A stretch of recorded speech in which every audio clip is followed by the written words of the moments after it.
Let's move over to the SEC West, and we'll start with the defending champions. Still weird for me to say that, based on where we thought LSU might be after week 1 last year. But the LSU Tigers, Mitch's question, I think, is a great one because it's so easy to point to different areas of the field for LSU. But his question is, do they have a receiving core to defend the SEC West crown? And I think the autopilot brain, at least on, post 2010 LSU, is of course they're going to have receivers. Of course they're going to, have somebody that can step up and, be a dominant receiver. You think of all the great ones that have come through there: Odell Beckham, Jarvis Landry, Jamar Chase, Jordan Justin Jefferson, excuse me.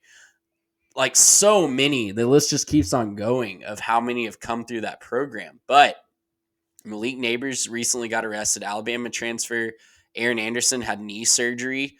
It's really, really a big question mark going into spring ball because, those two are really, I know Anderson's not playing this spring. Neighbors has definitely been a distraction, to say the least, as Mitch puts it in his article. So behind them, losing Keyshawn Boutte and, the other talent that they did, behind them, there's a lot of question marks on this receiver depth chart. Right, and they're going to need to stay explosive because, like we said, it's not like things in the SEC are getting any easier, right? There's certainly some teams that I think are taking a little bit of a step back or might just be treading water, but there's going to be a lot of teams coming for that. We know the SEC West is competitive, and if they're not able to keep up with the receivers, there's going to be some issues for them. Look, Jaden Daniels, fantastic quarterback, great athlete, strong arm. I think he performed extremely well based on what we were expecting him to do going into the season. I think he's primed to have an even better year this year. But you're absolutely right, and the receiver question is a fairly big one. It's been an autopilot thing for a while, but I think at a certain point you can become a little bit spoiled with that. Not saying that LSU fans are spoiled with this, but at a certain point you just kind of expect it to be at a certain level, and it has to come down at some point, right? I think this is what we're kind of seeing with Alabama, who we'll talk about in a second, in the quarterback position. At some point, you can't keep relying on elite athletes at the wide receiver position to bail out, bad performance days by a quarterback, right? If a quarterback has a rough day, take, again, Jaden Daniels with at the end of the season against Texas A&M, didn't have his best performance, right? You can't expect wide receivers to bail you out when you're not having your best performance.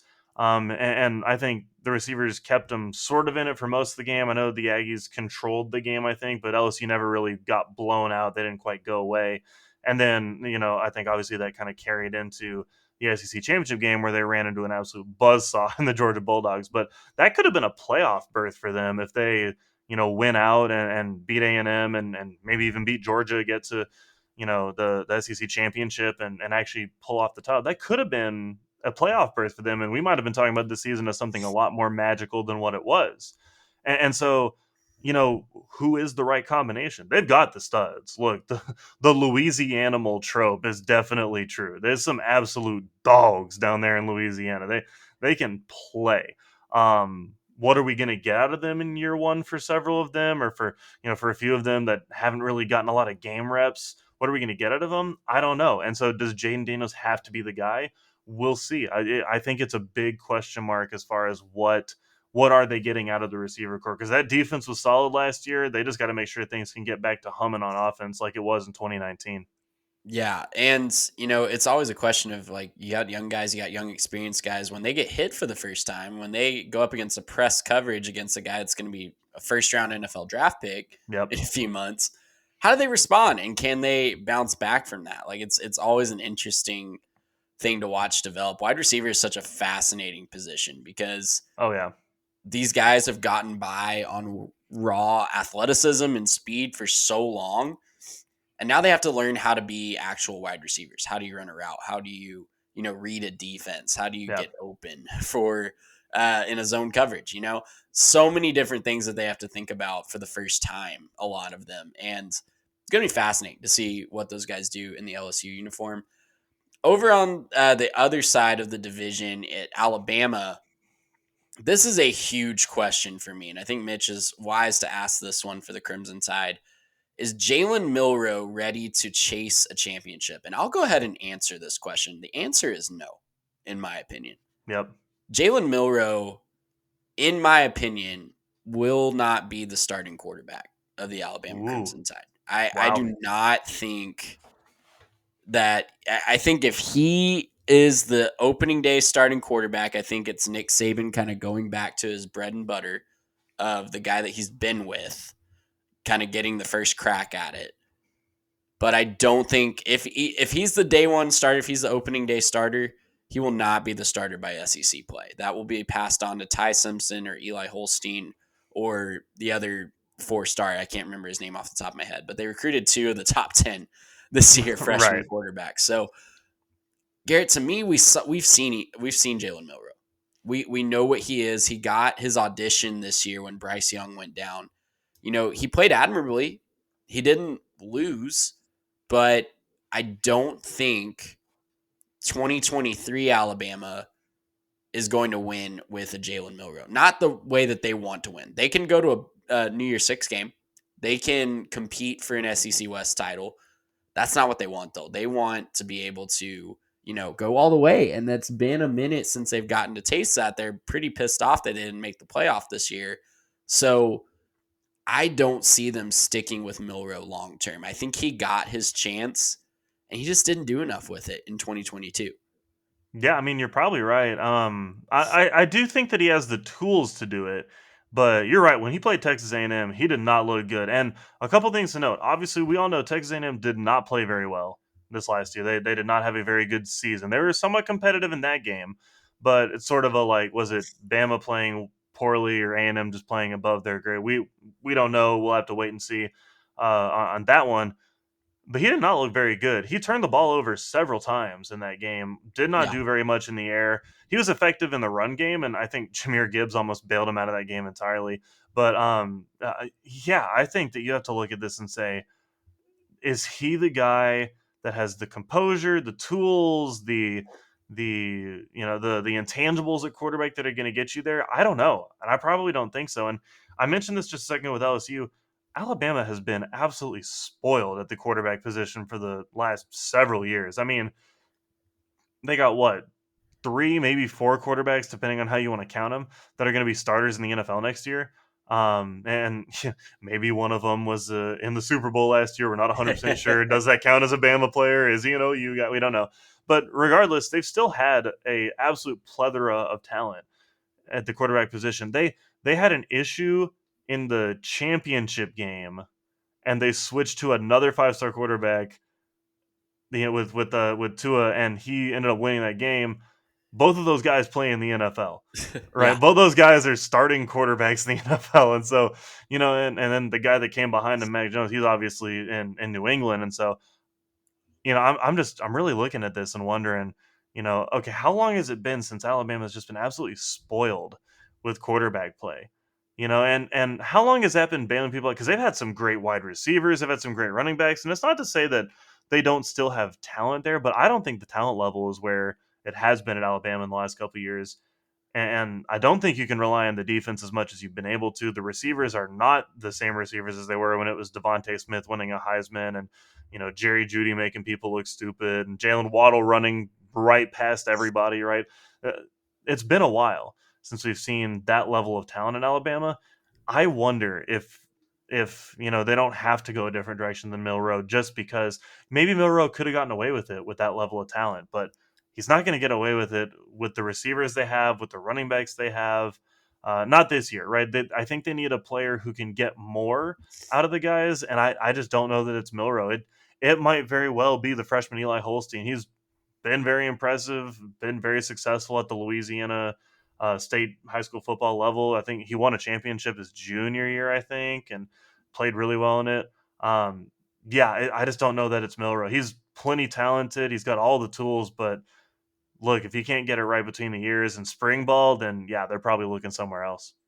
Yeah, I looked it up for you, Garrett. The last time that Alabama did not have a current NFL starting quarterback as their starting quarterback was 2015. So Jeez. if Who you was the count Bryce quarterback Young, then? Jake Coker is the Oh answer yeah. we're looking for there. So, and you know what? He had a fine season. He threw for over 3,000 yards, 21 touchdowns, only eight Right. picks. But his starting backfield was Derrick Henry, Kenyon Drake, and Damian Harris getting the third string reps. So, I Those guys are mean, all in the NFL too, I believe. yeah, I they're all, very They're all established. very, very successful in the NFL. Well, and the Yes. other thing to think about too is the offensive coordinators there His have been number one receiver was also Calvin Ridley. So, that doesn't hurt. But think about the offensive coordinators, right? Your offensive coordinators there have been Steve Sarkisian and Lane Kiffin, followed by Bill O'Brien, who I don't think people were thrilled with. Obviously, he didn't continue with them. I don't know if it was a mutual thing or if he just wasn't there. So Tommy Reese has some big, big expectations on his shoulders as yeah. he comes in. He was good at Notre Dame, and we talked about that in a previous podcast. He's got to perform really well with maybe the least talented group, and this is still a very talented group, but maybe one of the least talented groups Bama's had in a long time. Yeah, and it's gonna be fascinating. Like I said, if you're a Jalen Milrow believer, feel free to bookmark this. Freezing cold takes me if I'm wrong. I don't You can see come after us on this one, okay? We're not believing in him, it. okay? And if he shocks us, then look, I guess Nick More Saban power to built a him. monster, and he's just going to keep winning and whatever. More power to him if he Yeah. if he comes out and shocks the world. But Garrett, let's do one more in the West, and we'll kind of close it out on this one. Let's go to Oxford, one of my favorite college towns, Woo. and let's talk about the burning question on everyone's mind there: who wins the starting quarterback spot? Because obviously, Lane Kiffin is branded Ole Miss as transfer you. Come to the SIP. He doesn't care about high school recruiting as much, and he's just worried about working the transfer portal. And more power to him, but he's kind of put himself in a very interesting situation here because he obviously Jackson Dart is still on the roster, I believe, after I think so, starting yeah. 12 of 13 games, unless I missed something huge. He's still there. And they took two of the most high powered or high profile, excuse me, quarterback transfers in the market this year. And Walker Howard, a former 5-star at LSU, and the most experienced quarterback in the transfer portal in Oklahoma State standout Spencer Sanders. So to me, neither one of those guys was transferring to Ole Miss to be a backup. Walker Right. Howard, if he wanted to be a backup in the SEC, he already had that locked down. He was one snap Right. away from being the guy at the reigning SEC West champions in LSU. Spencer Sanders, I mean, say what you want about his NFL prospects. I don't think he's wasting his last year of college to go hold a clipboard. That's just me.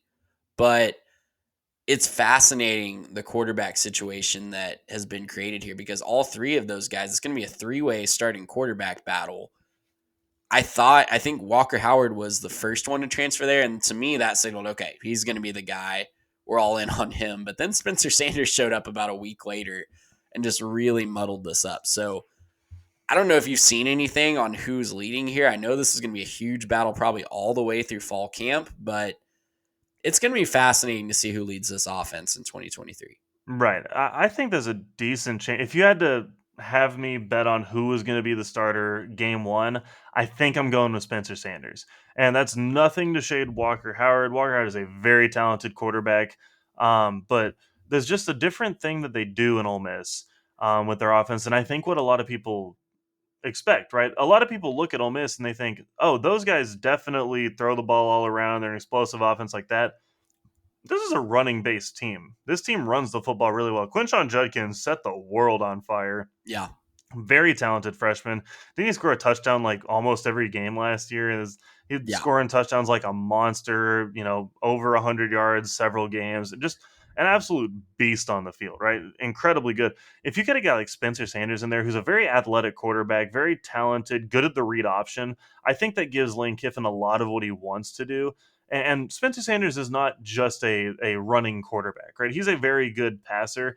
Definitely makes some interesting decisions at times. I think a lot of Oklahoma State fans would tell you the same thing.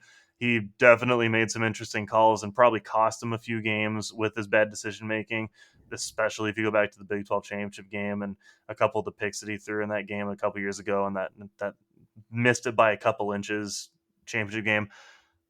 At the end of the day, I think he's the most experienced. He knows what he's doing. He'll be able to stabilize the position. Now, with Lane Kiffin being the coach that he is, I could see this go back and forth. I could see Walker Howard taking snaps as QB1, week 2, week 3, and then going back to Spencer Sanders for SEC play, and then as soon as he has a bad game, going back to Walker Howard. I don't think we see very much Jackson Dart. He wasn't very impressive. He didn't do a whole lot to really wow you. And I know they're a running based team, but he still did not have very good numbers. Not a great passer. Didn't seem like he was very decisive and knew what to do with the ball. And when you got a guy like Quinshon Judkins, you want to give him as many opportunities as possible. Can't be turning the ball over. Can't be throwing incomplete passes. Can't get behind the chains. I think a guy like Spencer Sanders helps you out, but it's still a huge question mark as to who's going to end up winning that battle.